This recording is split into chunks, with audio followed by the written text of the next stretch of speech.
तो एक बार फिर से स्वागत है आप सभी का English with S K Srivastava YouTube channel के एक नए वीडियो में। ठीक है बच्चों, और आज के इस वीडियो लेक्चर में पढ़ेंगे पुत्र वियोग, जो क्लास 12th बिहार बोर्ड का एक कविता है। और इस कविता को लिखने की कोशिश की गई है बच्चों सुभद्रा कुमारी चौहान के द्वारा। ठीक है, तो आ जाओ इस कहानी को लेके आगे आते हैं। सबसे पहले हम कहाँ आ गए, यहाँ आ गए, और यहाँ आने के बाद में यहाँ आ गए, फिर हम कहाँ आ गए, यहाँ आ गए, और इसके बाद में हम कहाँ आ गए, यहाँ आ गए। ठीक है, तो ये रहा आपका पुत्र वियोग। अब देखिएगा हमारा कहानी यहाँ क्या होने वाला है। तो हम कोशिश करेंगे कि समय कम ले और काम ज़्यादा करें। चलिए, सबसे पहले बच्चों हम पढ़ते हैं थोड़ा सा कवित्री के बारे में। कवित्री परिचय, चूँकि होता क्या है, यहाँ से आपके एग्जाम में बच्चों आता है ऑब्जेक्टिव क्वेश्चन। आपके कवि हैं या कवित्री हैं, लेखक है या लेखिका है, उनसे जुड़ा हुआ ऑब्जेक्टिव आपके एग्जाम में आएगा।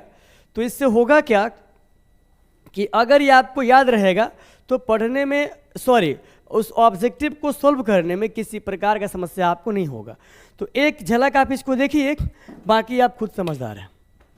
देखिए हमारा कहानी यहाँ क्या कहता है। सो यहाँ मैंने मेंशन किया सबसे पहले किस चीज़ को, इनके जन्मदिन को। 16 अगस्त 1904 ईस्वी में इनका जन्म हुआ था, और 15 फरवरी मतलब 15 फरवरी 1948 में क्या हो गया, इनका निधन हो गया। अरे बोलो ना हाँ, 16 अगस्त 1904 में इनका जन्म हुआ और 15 फरवरी 1948 में इनका हो गया क्या, निधन। आई बात समझ में? आगे बात करते हैं। अगर हम बात करें जन्म स्थान के बारे में, तो वो है बच्चों निहालपुर में, जो पड़ता है इलाहाबाद में, और ये पड़ता कहाँ, उत्तर प्रदेश में। वैसे आपके लिए हम किस मतलब कौन सा लेखक किस जगह से बिलोंग करते हैं उसका ट्रिक भी हम बहुत जल्द लेके आ रहे हैं। इससे होगा क्या कि लेखक का नाम, या कवि है कवित्री है उनका नाम, वह कौन चैप्टर लिखे हुए हैं, सो उनका जन्म, उनका मृत्यु रेट, और इसके साथ साथ वह किस जगह से बिलोंग करते हैं और किस किस प्रकार का सम्मान इनाम उनको मिला है, ये सारी जो चीज़ें हैं आपको मिलेगी, बहुत जल्द मिलेगा। आगे बात करते हैं बच्चों। इनके माताजी का नाम था धीराज कुंवर, और इनके पिताजी का नाम था ठाकुर रामनाथ सिंह। इनके पतिदेव का नाम था ठाकुर लक्ष्मण सिंह। तो उनके बारे में हम बात करेंगे बाद में, शायद हम कंफर्म थोड़ा सा कम है, हम बताएंगे आपको आगे, थोड़ा सा आगे चल के। बात करते शिक्षा के बारे में, तो क्रास्थवेट गर्ल्स स्कूल जो पड़ता है इलाहाबाद में, वहाँ से किए थे प्रारंभिक शिक्षा। महादेवी वर्मा के बारे में पढ़ा होगा आप लोगों ने, बिहार बोर्ड क्लास 9th का एक चैप्टर है जिसका नाम है मैं नीर भरी दुख की बदली। अगर आप उसको पढ़े हुए तो आपको याद होगा कि महादेवी वर्मा किस टाइप की कवित्री रही है। सो महादेवी वर्मा किस प्रकार की कवित्री रही है, जब पढ़िएगा आप या पढ़े होइएगा तो पता होगा आपको। लेकिन अगर हम कायदे से बात करें तो आपका एग्जामिनर अगर आपसे पूछता है, क्या पूछिएगा बच्चों, तो ये पूछिएगा कि सुभद्रा कुमारी चौहान की जो मित्र थी, जो इनके दोस्त थी, वो कौन थी, तो आप बोल सकते हैं महादेवी वर्मा। चलिए, तो शिक्षा के बारे में हम बात कर रहे थे। क्रास्थवेट गर्ल्स स्कूल इलाहाबाद में इनकी हुई थी प्रारंभिक शिक्षा, और महादेवी वर्मा के साथ इसी विद्यालय में ये पढ़ाई की थी। अब हम बात करते हैं इनके शिक्षा दीक्षा तक कि कहाँ तक ये पढ़ी है, उसके बारे में करते हैं बातचीत।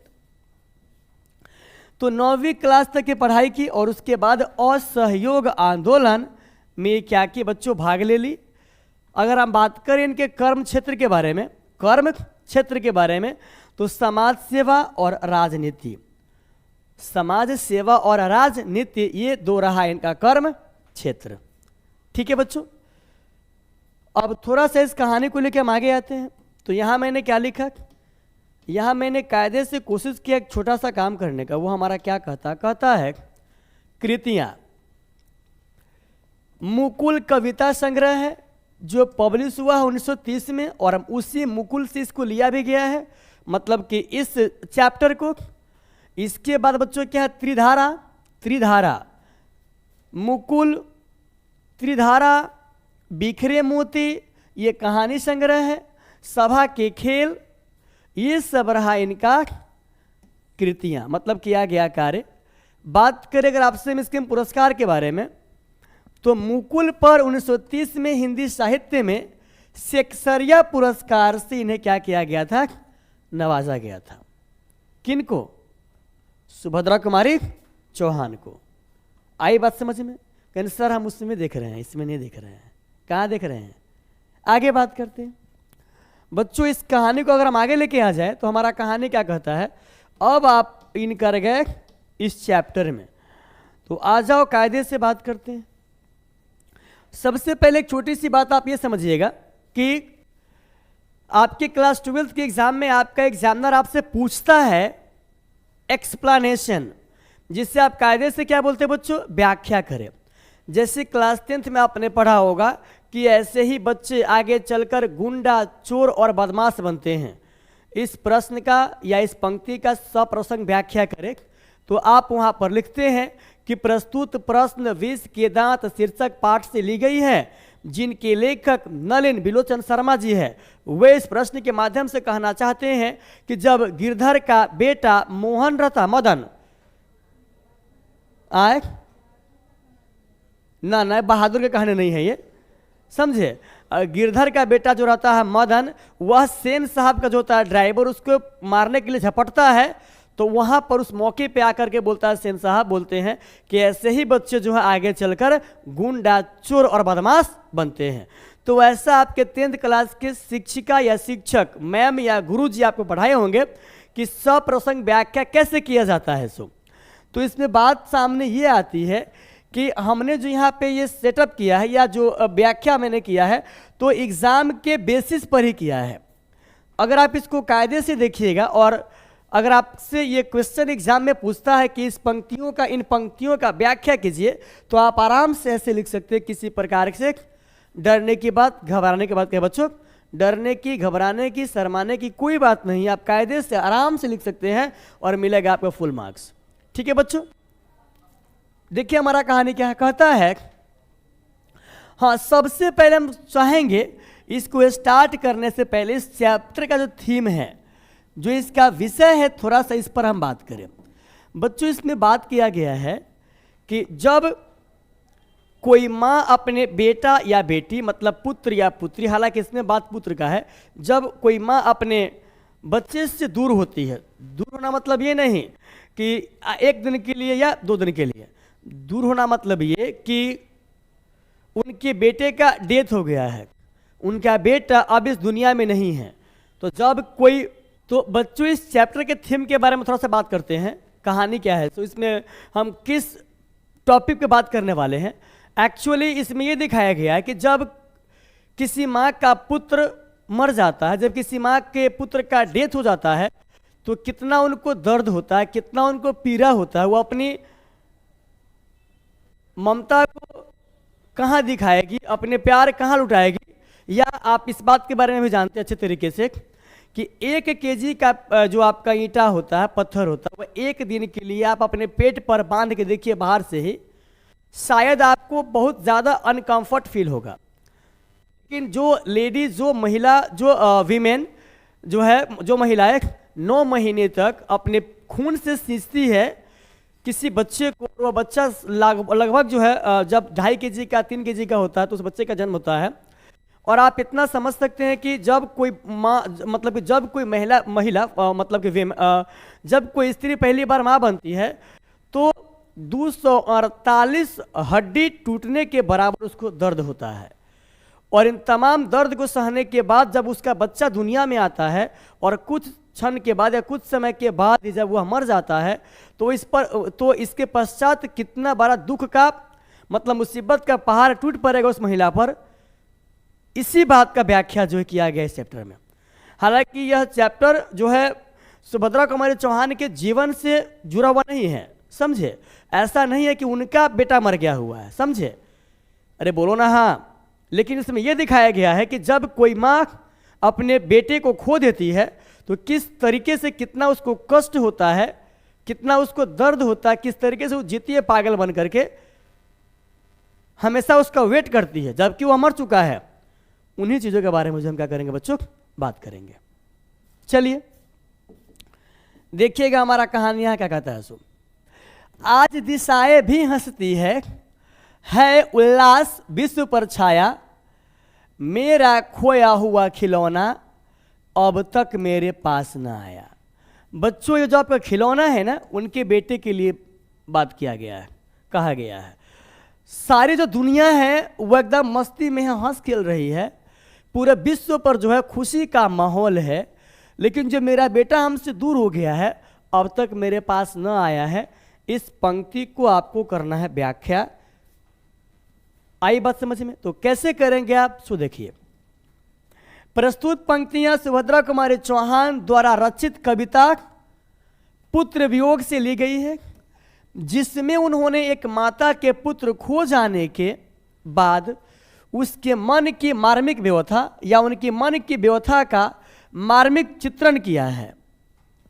कवित्री कहती है कि आज चारों ओर खुशी का वातावरण है और सारे संसार में खुशियां छाई हुई है, लेकिन ये खुशियां मेरे लिए क्या है, व्यर्थ है, क्योंकि मेरा खोया हुआ पुत्र अब तक मुझे प्राप्त नहीं हुआ है।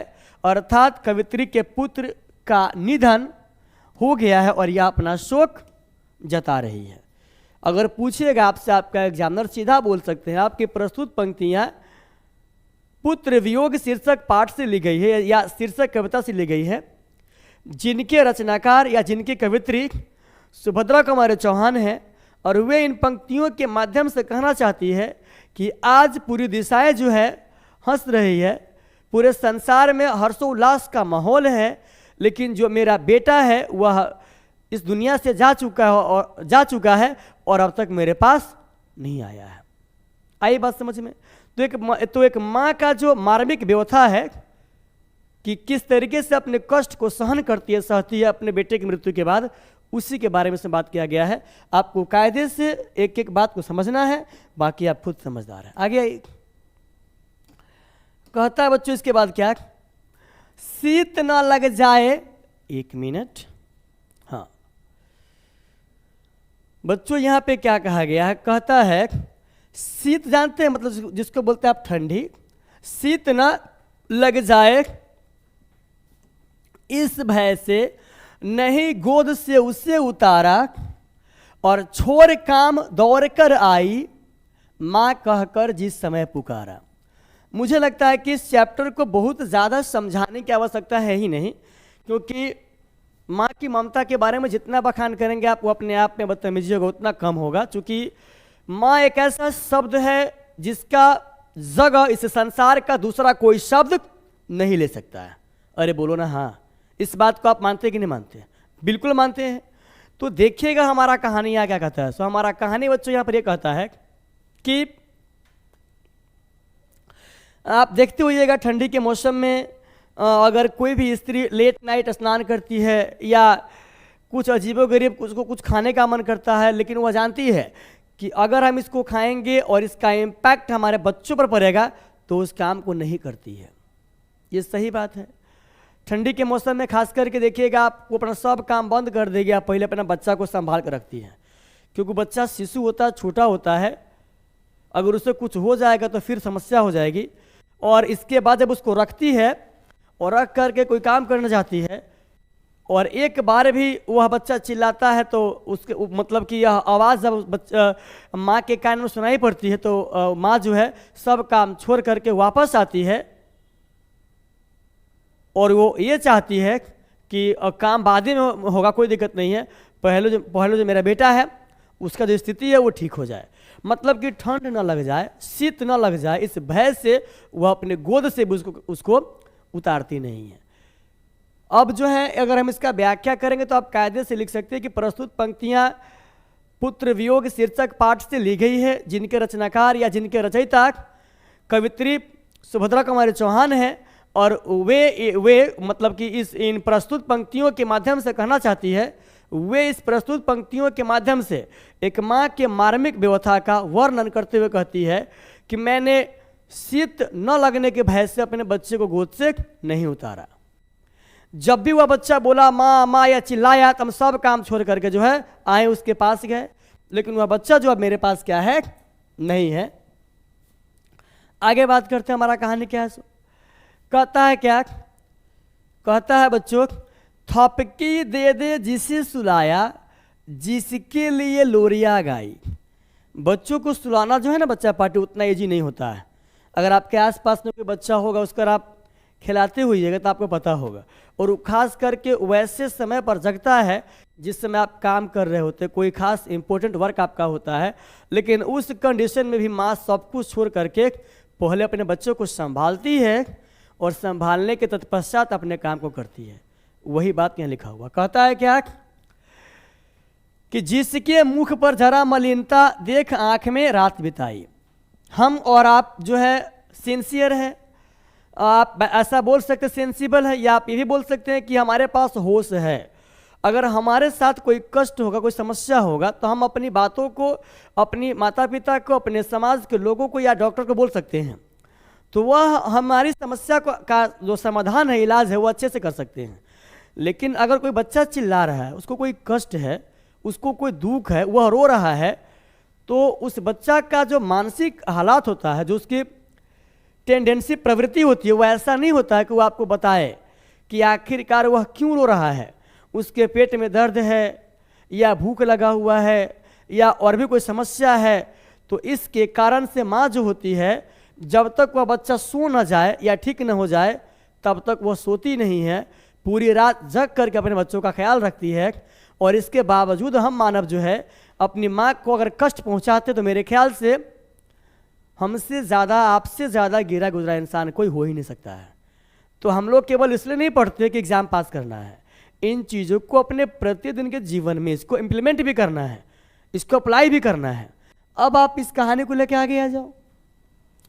देखिए हमारा कहानी यहाँ क्या कहता है। सो कहता है क्या, इसमें उन्होंने एक माता के पुत्र खो जाने के बाद उसके मन की व्यथा का मार्मिक चित्रण किया है। और कहती है क्या, कवित्री अपने पुत्र को याद करती हुई कहती है कि मैंने जिसके हर एक सुख का ध्यान रखा, जब वह रोया तो मैंने उसके लिए लोरिया गाई, जिससे थपकी देकर सुलाया, और जिसके लिए मतलब कि लोरिया गाई, उसके चेहरे पर छाई उदासी को महसूस करके पूरे रात जागी, जिसका रात भर मैंने जग कर ख्याल रखा, अब वह बच्चा जो है मेरे पास नहीं है।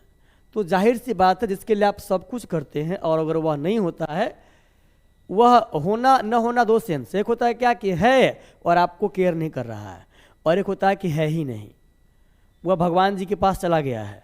तो इस कंडीशन में किस तरीके से आपको समस्या होगा, आप उनके बारे में क्या क्या सोचेंगे, मेरे ख्याल से इस बात के बारे में आप खुद जानते होइएगा। आ जाइए इसके बाद आगे बात करते हैं। हमारा कहानी बच्चों है क्या कहता है। सो कहता है, जिसके लिए भूल अपनापन, माँ जो है इसके लिए अपनापन को भी भूल जाती है। अपनापन समझते हैं, जैसे उसके सहेली या उसके ससुराल में अगर कोई काम है और अगर बच्चा छोटा होता है तो माँ का तो वह स्त्री बोलती है कि मेरा बेटा छोटा है कि हम पार्टी में, फंक्शन में या अपनी माँ के यहाँ या किसी के यहाँ जाने में असमर्थ है, कि मुझे ऐसा नहीं लग रहा है कि मैं जा पाऊँगी, सो आप लोग जो है चल जाइए।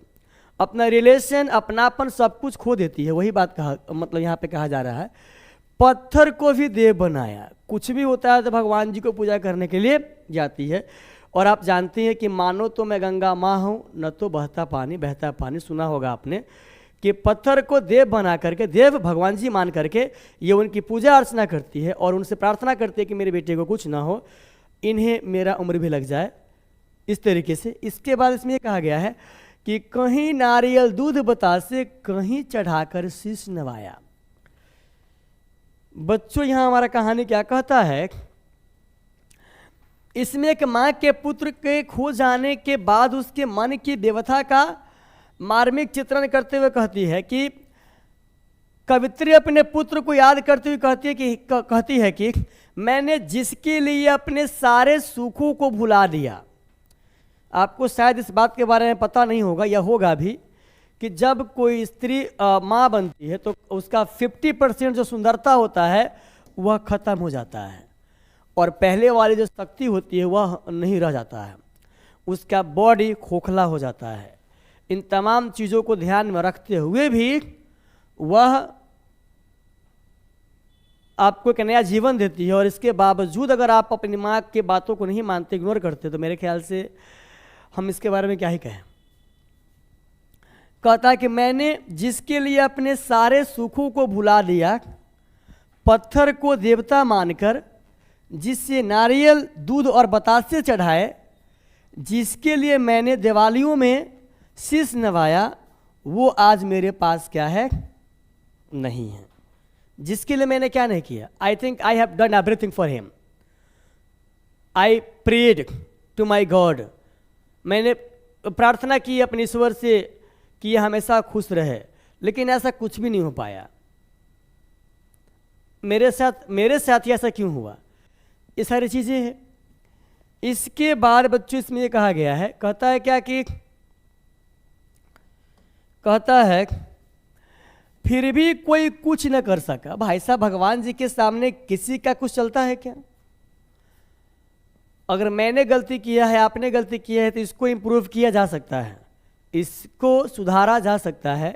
लेकिन भूकंप आना, बाढ़ आना, सूखा का आना, कोई घटना घट जाना, किसी इंसान का मृत्यु हो जाना, ये सब आपके या हमारे या मेरे या किसी के हाथ में नहीं होता है, समझे कि नहीं? तो जब किसी के हाथ में है ही नहीं, तो कोई भी इंसान कोई मतलब उस काम को कैसे कर सकता है? बच्चों, इसके बाद यह कहता है क्या कि फिर भी कोई कुछ न कर सका, छिन ही गया खिलौना मेरा, मैं असहाय विवश बैठी ही रही, उठ गया छौना मेरा। छौना बोलते हैं छोटे से बच्चे को, छोटा बच्चा बकरी का हो, गाय का हो, भैंस का हो, चाहे जिसको बोलते हैं डियर मतलब हिरन, इसका हो या मनुष्य का हो, उसको बोलते हैं छौना। वही बात कहता है कि मैंने उस बच्चे की लंबी उम्र के लिए, उस बच्चे की ज़िंदगी के लिए, उस बच्चे के जीवन के लिए मैंने क्या नहीं किया, लेकिन इसके बावजूद वह बच्चा जो है उसे कोई बचा नहीं सका। और इसमें कहती है कवित्री कि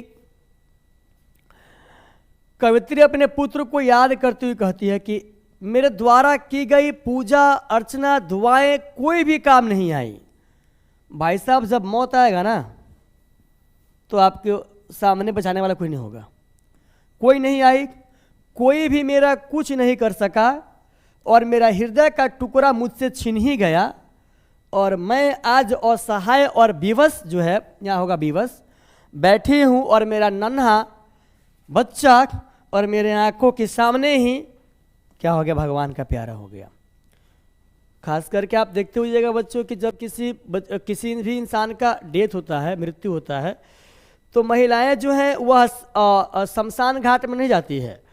वह इस बात को बर्दाश्त कभी नहीं कर सकती है कि जिस बच्चे को वह अपने खून से सींची है, उसे वह आग में जलता हुआ देखे अपनी आंखों से, ये सवाल नहीं है। यह पॉसिबल क्या है बच्चों, 1% भी नहीं है।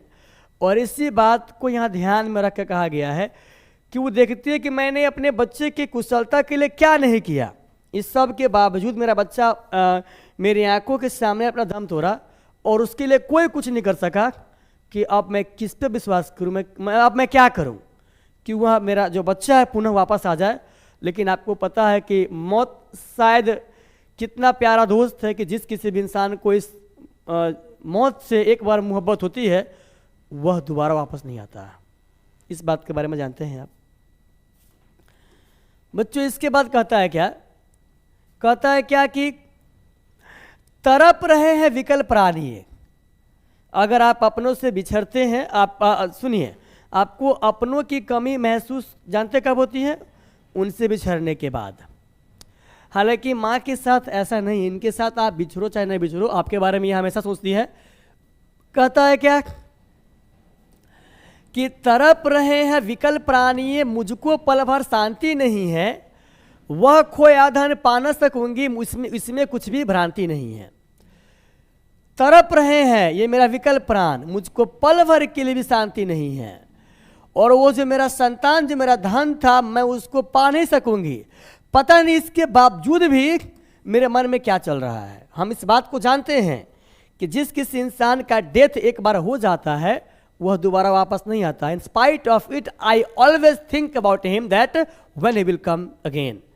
इसके बाद हम उसके बारे में सोचते हैं, इसके बावजूद भी कि क्या पता कहीं भगवान जी का कृपा हो और वह बच्चा पुनः मेरे पास आ जाए, जबकि वो आने वाला क्या है नहीं है। इसमें क्या बोलती है बच्चों सुभद्रा कंवर चौहान जी, बोलती है क्या कि कवित्री अपने पुत्र को याद करते हुए कहती है कि मेरे प्राण तड़प रहे हैं और मुझे एक पल की भी शांति नहीं है। मैंने जो अनमोल धन खो दिया है उससे मैं अब वापस नहीं पा सकूंगी, इसमें तनिक भी संदेह नहीं है।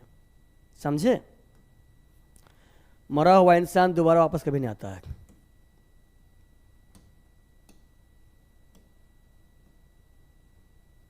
आगे देखिए हमारा कहानी है क्या कहता है। फिर भी रोता ही रहता है, नहीं मानता है मन मेरा, अब बड़ा जटिल निरस लगता है सूना सूना जीवन मेरा। जब किसी भी इंसान से आपको लगाव होता है, 1 मिनट के लिए भी, 1 साल के लिए भी, 1 महीने के लिए भी, और अगर आप और उसके बाद अगर आप उनसे दूर होते हैं तो आप शायद बहुत दुखी होते हैं। और यहाँ तो माँ अपने बेटे को अपने खून से सींची है और वह बच्चा अब इस दुनिया में नहीं है, तो उनको कितना कष्ट होता होगा, इस बात के बारे में यहाँ कहा गया। कहती है कि मैं जानती हूँ कि मैं अपने पुत्र को प्राप्त नहीं कर सकती, समझे, फिर भी मेरा हृदय, मेरा मन इस बात को मानने को तैयार नहीं है कि मेरा जीवन अब कठिन और निरस सा हो गया है।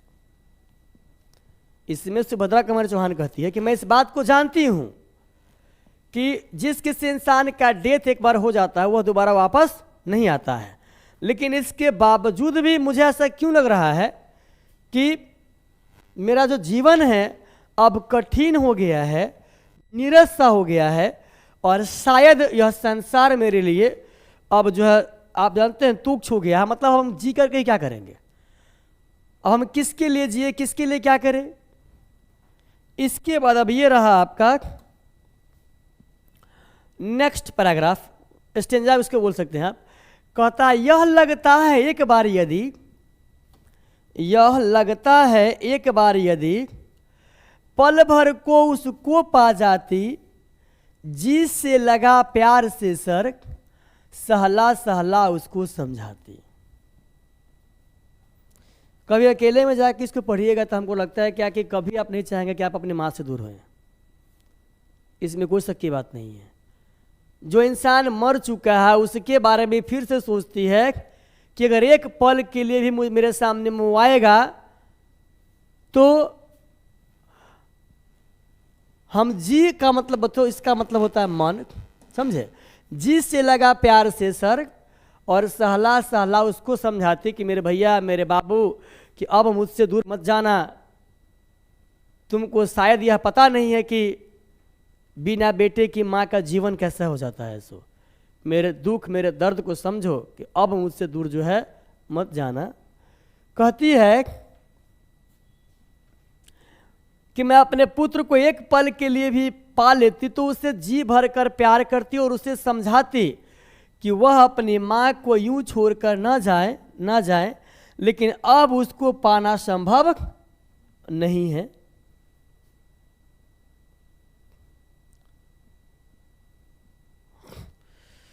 बच्चों इसके बाद हमारा कहानी क्या है, कहता है क्या कि मेरे भैया, मेरे बेटे, अब माँ को यूं छोड़ न जाना बड़ा कठिन है, बेटा खोकर माँ को अपना मन समझाना। कहता है इसमें हमारा कहानी कि मैं अपने पुत्र को अगर एक पल के लिए भी पा लेती तो उसे समझाती, उसे कहती कि वह मुझे छोड़कर न जाए। माँ के लिए अपने बेटे को खोकर अपने मन को संतावना देना बड़ा ही कठिन होता है। हमको लगता है क्या ये सब अगर लिखा रहे चाहे न रहे, ये पोएम आपका इतना ईजी पोएम है कि यहीं से आपको सब कुछ समझ में आ रहा है कि यहाँ पे क्या कहा जा रहा है। सो कि जब मेरा बेटा एक पल के लिए भी मुझे मिल जाएगा तो उसको बोलेंगे हम कि मेरे भैया, मेरे बेटा, और माँ को ये छोड़कर मत जाना, क्योंकि बेटे को खोकर एक माँ का जो जीवन है बड़ा कठिन बन जाता है। आप यहाँ से भी इसको देखिएगा अच्छे से, तो आप आराम से समझ सकते हो, इसको आप लिख सकते हैं और अपने एग्जाम में आप इसका व्याख्या भी कर सकते हैं। चलिए, अब ये रहा आपका लास्ट स्टेंजा। इसमें क्या कहता है इसके बारे में बात करते हैं। कहता है बच्चों क्या, इसमें कहता है भाई बहन भूल सकते हैं, पिता भले ही तुम्हें भुलावे, किंतु रात दिन की साथिन माँ कैसे अपना मन समझा। भाई बहन का रिलेशन अलग होता है, पिता का संबंध, पिता का रिलेशन अलग होता है, लेकिन माँ का संबंध एक बेटा या एक बेटी के साथ अलग होता है। उसके साथ वह अपने गर्भ में समय स्पेंड करती है, उसको पालती है, वो तो पालती ही है, लेकिन जब तक वह बच्चा ही रहता है तब तक उसके साथ वो सोती है, एक एक मिनट उसको देखती है, मतलब कि बराबर के अगर कोई कष्ट में किसी समस्या में है तो हमेशा जगती है, उसको देखती है कि इसके पास क्या समस्या है। और इन तमाम चीज़ों के बाद जो है अगर वह बच्चा उसके जीवन से दूर होता है तो आप समझ सकते हैं कि यहाँ पे उनकी माँ के ऊपर क्या गुजरेगा। इसीलिए कहता है, ये कभी कहती है कि तुमको तुम्हारा भाई भूल सकता है, बहन भूल सकती हैं, पिताजी भूल सकते हैं, लेकिन मेरे बस की बात नहीं तुमको भुलाना। यही बात कहता है क्या कि अपने पुत्र को याद करती हुई कहती है कि अपने पुत्र को याद करती हुई कहती है कि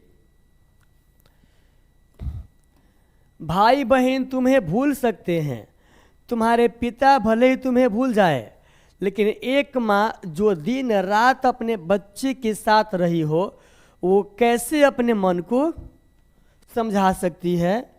कवित्री कहना चाहती है कि माँ का हृदय बच्चे को कभी भी नहीं भूल सकता। इसमें किसी प्रकार की कोई शक की बात नहीं है। बच्चों, ये रहा पुत्र वियोग जो आपका चैप्टर है, इसका व्याख्या। अब न्यू चैप्टर हम कल लेके आते हैं और मिलते हैं कल के क्लास में। Till then bye bye, take care.